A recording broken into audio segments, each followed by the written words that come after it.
I think Nintendo wouldn't call it the Switch 2 since they hardly named their new console with a number on it. Fuck! The Nintendo Switch. Released on March 3rd, 2017, same day I became a legal adult, one of the best-selling video game consoles of all time, houses some of the greatest games for the company. You've heard this song and dance before. Despite the success, it does have its flaws. Online connection is dog shit. Joy-Con drift is a thing, and the console specs are so outdated, I might as well be playing with a toaster. With all this in mind, it's time for a new console. Unfortunately, they committed their ultimate sin yet. Putting a numerical value next to their console name. Nintendo officially announced the Nintendo Switch 2 on January 16th, 2025. This was more of a first look of the new console. The screen is bigger, why wouldn't it? Having not one, but two USB-C ports, a kickstand that can lay almost flat, at least it's better than the original. Joy-Cons are bigger and have the color on the wedges, and no stick drift, hopefully. Then they stick themselves on a flat surface and can be moved around seamlessly. It connects to the Switch more magnetically than slipping in, revealing the logo. We get two Nintendo Switches? This was a smart business choice. The first did so well in terms of sales and brought them back after the failure that was the Wii U. Maybe they didn't want to experience something like that again, but I wish they added a fun tag word, like super or new. It's literally a Switch, but better, so calling it Switch 2 was the best choice. Overall, it was alright, nothing to get excited about. Holy what? We get a first look at the new Mario Kart. It was their best-selling game for the Switch 1, so they had to make more money. The characters are more cartoony, the setting looks fantastic. Just forget about 8 Deluxe and getting scammed with DLC tracks. It shows it'll be released later this year, being able to play most Switch 1 games, and announcing a direct detailing the Switch 2. Screw the experience event, cause I wasn't selected! Speculations are being thrown left and right. Do the Joy-Cons move around like a mouse? How will it run the newer games? And most importantly, what the does this button do? On April 2nd, 2025, we get those answers with the Nintendo Switch 2 Direct. It starts with the new Mario Kart game. Damn, starting off like that? They eat some food that lets them change outfits. I don't know if it gives you buffs during the race or an aesthetic choice. It does show more of its beautiful graphics, new modes like Knockout Mode, new characters like the cow from Moo Moo Meadows, and grinding and driving on walls. What's crazy is that this is one connected world, hence the subtitle, Mario Kart World. You can go out of the track and off-roading to your heart's content. I wonder if it'll have Rainbow Road. That would be crazy. It's like an open-world Mario Kart game, supposedly. Being able to roam around the world with your online friends sounds surreal. Speaking of online friends, you'll be able to have calls with them via game chat. It can be opened with the new C button. It's basically the chat button. This is f***ing Discord. You are lying to me if you see this layout and it doesn't remind you of Discord. This is Nintendo. Of course they'll have their own damn chat versus having a software that's not made by them. They even offer an optional camera, which, seeing how it functions with Mario Party, does look cool. Although I know sharing your screen will cause laxity. The Nintendo ninjas are always watching. It also has Game Share, which has you play games locally with one copy. This is the same feature that the DS did. Surely we'll get DS games for the Switch too. Right.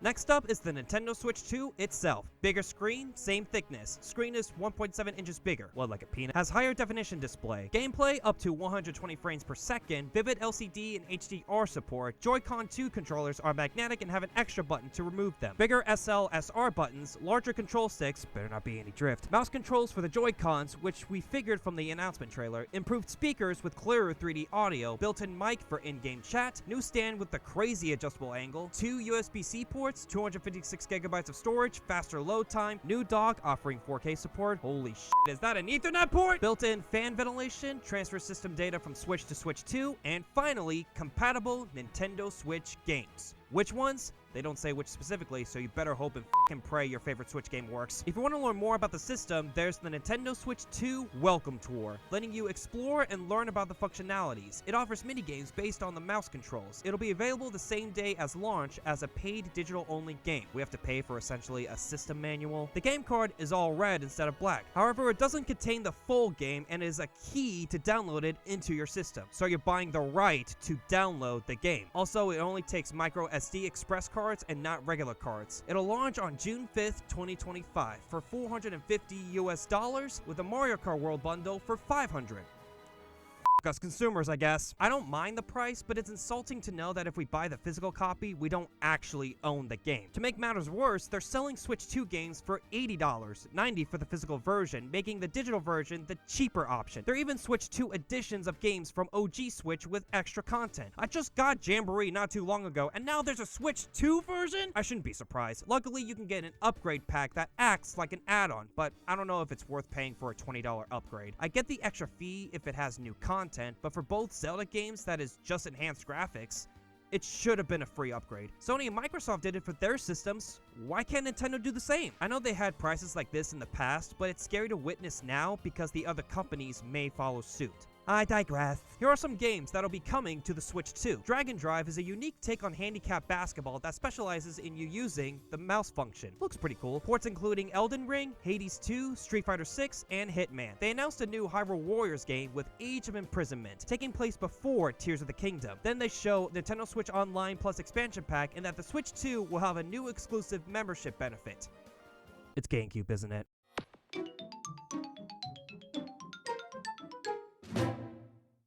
Holy shit.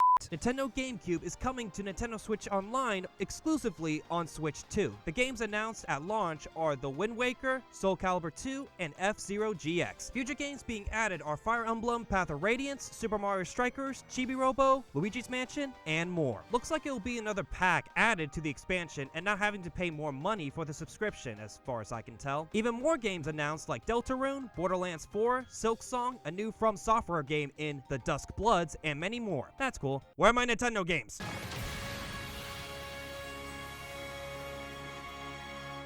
Yes! As someone who played Kirby Air Ride on the GameCube, this excited me the most. The trailer starts with Kirby falling and trying to power up his Warp Star. Listen, the quality of this made me think it was a new or remastered Smash game. I knew going into it that we wouldn't get anything Smash related, but this gave me a tiny glimmer of hope. It shows the other Kirbys with their rides, revealing the title, Kirby Air Riders, releasing in 2025.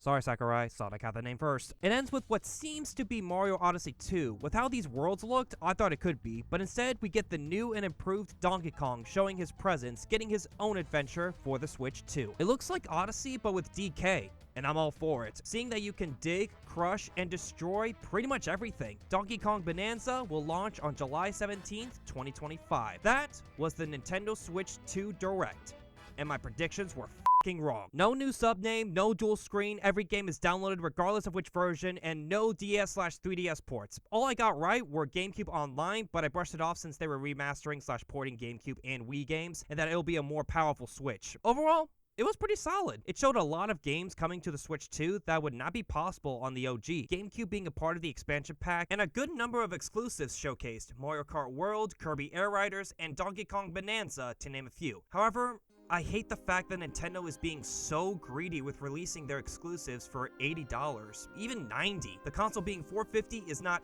terrible. I wish it was $400 at most so that it's the cheaper gaming option for the other consoles, which had been for so long. Don't even get me started on a changing economy, potentially increasing the price even more. I'm sure the quality is worth it, but it feels scummy to me as someone who has been a lifelong fan of the company. I know, why should I care about what a multi-billion-dollar company does when they only care about the consumer's hard-earned money and not their feelings? I got into video games because of Nintendo, with the GameCube being my very first console I've ever owned. Their games got me through my darkest times in my life. As an adult, I shouldn't care, but I unconditionally do. We're going through hard times, and I want to escape the hellhole that is reality. I am excited for the Switch 2, but I'll have a bad taste in my mouth knowing about Nintendo and their business practices. I'll just wait until it goes on sale. I swear on my dead pop-up, it's photoshopped.